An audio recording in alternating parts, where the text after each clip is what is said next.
Hi மக்களே, நான் சப்பாத்தி போடும்போது 2 புறா தாங்க வந்தது. 2 புறா வந்து 3 வந்தது, 3 ஆச்சு, 4, 5 ஆச்சு, 6, 7 ஆச்சு, 8, 9 ஆச்சு, அப்படியே 11, 13 புறாக்கள். இப்போ நான் போட்ட சப்பாத்தி சாப்பிட்டுன்னு இருக்குங்க.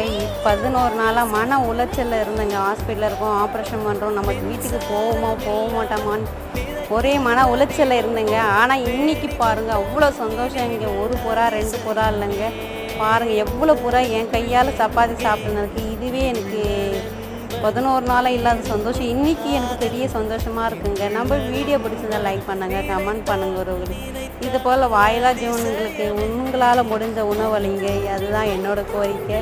ஆப்ரேஷன் நல்லபடியாக முடிஞ்சு வரணும் நான் விருப்பப்படுறேன். கடவுள் சித்தம் என்னோடய நிலைமை என்ன ஆகும்னு செவ்வாய்க்கிழமை தெரியும் உறவுகளே. நம்ம வீடியோ பிடிச்சதை லைக் பண்ணுங்கள், கமெண்ட் பண்ணுங்கள், ஷேர் பண்ணுங்கள் உறவுகளே. நன்றி, வணக்கம், பாய்.